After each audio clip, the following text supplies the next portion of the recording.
All right, guys, here we are, part two of interview with a psycho killer from Stay Awake. Hopefully you've seen part one. If you haven't, you definitely need to see it in order to understand what's going on here, and you want to see it because this is some pretty good. I mean, not good, but you know what I mean. It's crazy. So I'm not gonna delay it too much. Let's get into it. Yeah, I kind of fried my brain. Okay. But I'm sure you still remember. I remember a little bit and He stuff. The seems like detective made his fried, stance clear that he fried the believed heck out of James his was brain. dead and that Howard knew what had happened. Their next move was to try and convince Howard to confess by appealing to his newfound faith. You have made a decision to be a different person, to be a good Christian, to be a leader of the Christian faith. Unfortunately, nothing was working. I'm going to get up and walk out. This interrogation if you could have essentially did ended that, there, but after leaving the station, you Howard should met have. with Hannah and You she should have decided to just done confront that. him about the Wouldn't have even allegations went. herself. As they spoke, I don't Howard was understand why unaware that people Hannah talk was without secretly lawyers. recording Listen. their entire conversation with her phone. Guilty or not guilty, never, ever, ever, and I mean never, ever, ever, ever speak to the police without a lawyer. Always have a lawyer, please. Who got killed? Whether it was you or not. Who got killed? Babe, Did you do something? What? Tell him. I can't. Did you kill the person? Tell me. I don't have to. No, you don't have to. You sure you know? You didn't. You told me you didn't. It be your You own did? girl. Although Howard never verbally admitted to killing someone, Hannah claims that he nodded his head yes. But before this recording could even be submitted to the police, Martin It be County your received own even bigger news girl. when Howard called them saying, Okay. You want to go to college, finish college, or jumpstart your career. Who says in order to go places, you need to travel 1,000,000 miles to do it? New Jersey has saying he was ready to confess. They set up a meeting between Be your Howard, own Hannah, her girlfriend. parents, and one of the detectives at a nearby Walgreens. I'm definitely gonna do the right thing. I'm not trying to run or nothing, you know. Okay, I can believe you.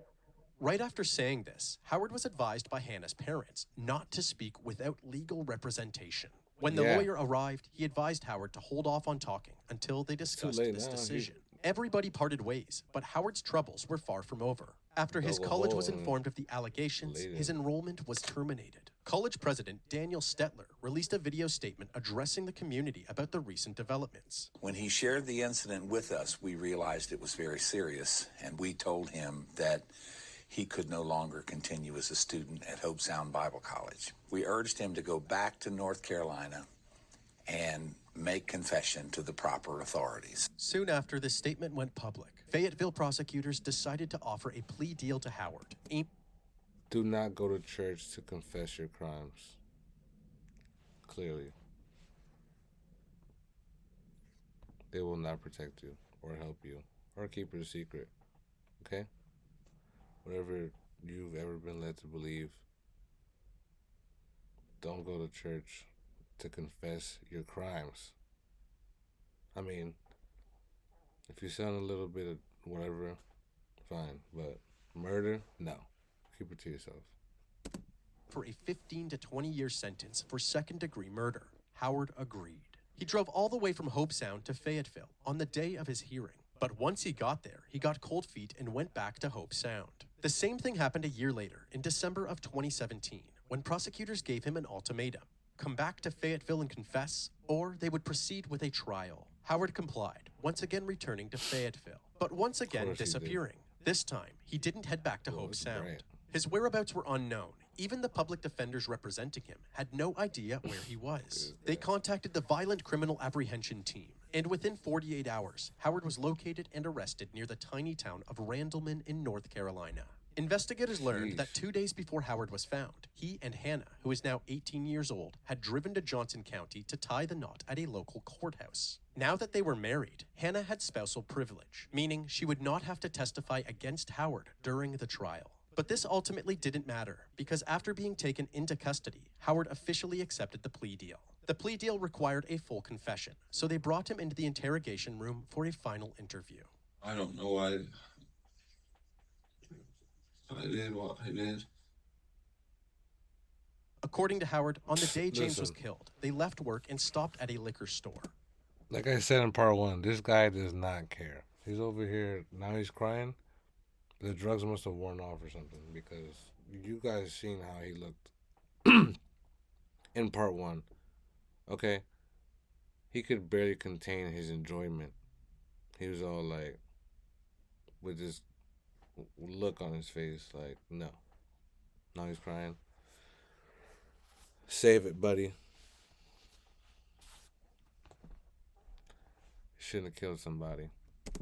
And went to James's house. They then decided to hang out at the Bensons, but on the way, James said he wanted to go see someone who owed him money that he would beat up if he didn't pay. Howard didn't want to get involved, so he refused, and a heated argument ensued. So Howard pulled over, went to the back of his truck, and grabbed a rifle. I just wanted to scare him and tell him to back off, basically. And I didn't even look through the scope or nothing. I just raised up and squeezed the trigger off. It wasn't my intention to hurt him. I just wanted to. In my mind, I was like in the movies how That's what they always say. shoot right by someone and scare him, and then tell him. You I was gonna tell him you wanted to hurt him. if you don't stop, the next one's gonna get you. And I was waiting for him to come out yelling at me and say, "You just try to kill me," but nothing happened. You know. Then I realized I was in trouble. I put my hand up there and there was no pulse or nothing, and he wasn't breathing. Howard then confessed that he and Reno That's buried crazy. I James's can't body even in the imagine woods what that's behind like. the Benson's property. That moment, What you must have exactly realized gravity was. he's done up. I think I went and I mean, cleaned up a he's little done up, bit, and the other guy's done up. changed my So clothes. he must have realized and I went this is across a the done up street to some situation. of my friends over there. They have more liquor, and I just started drinking more. Because my mind was so messed up. 2 weeks later, realizing the police were on Yeah, his you did trail, more than Howard just decided to drink, dig up buddy. and dismember the body and separate it into 3 trash bags. I wanted it to be able to be easier to handle. Where did y'all dispose of the body at? On a bridge. Was it a creek? Was it a river? It was a bigger creek. It was broad daylight when you dumped the body over the bridge. Well, So River, more towards the evening, but still light outside. The detectives would later realize that Howard had been dropping sure hints that's about what had happened through his Facebook posts. In one instance, through one of his aliases, Howard posted, "I had a very strange dream about you last night. I wonder if it's because I burned all your things." And another post around the same time said, "I never knew much about people until I took one apart, just to see how it worked." The police finally had a confession, but there was like, one where more do you thing even that get he owed memes like that investigators from due to on his the plea internet? deal. Like, what He part of the needed to help internet are them you find James. They sleuthing first went to the around in Benson's property to search for evidence of to the see burial, stuff but like that? unfortunately, nothing notable was found. They began looking for the bridge where he disposed of James's body. The search for James's body wasn't as straightforward as investigators had hoped. It had been almost 4 years since James's murder, and Howard couldn't recall which Nuts. bridge he had dumped the body. So they decided to ask Howard's friend and accomplice, Reno Parks. He refused to speak with police, but thankfully, he was Reno willing to speak 911 with private Parks. investigator David Marshburn. You remember the bridge you talked about with solid concrete? Was it like that? Man, it's getting dark, isn't it? No, it was solid.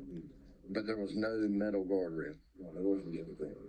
There was only one bridge that fit this description, the Keener Road Bridge. Howard did seem to recognize this bridge, but unfortunately, there was still no trace of James. As authorities continued to search for his body, Howard's sentencing Look, he's took doing it place. again. He was sentenced to 16 to 20 years in prison for the second-degree murder.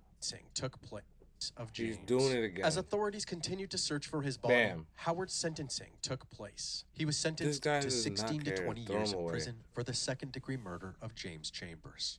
Relief. My family's finally gonna have some peace.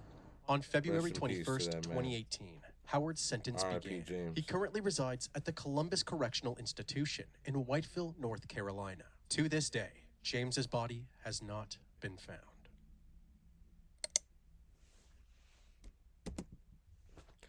Rest in peace, James.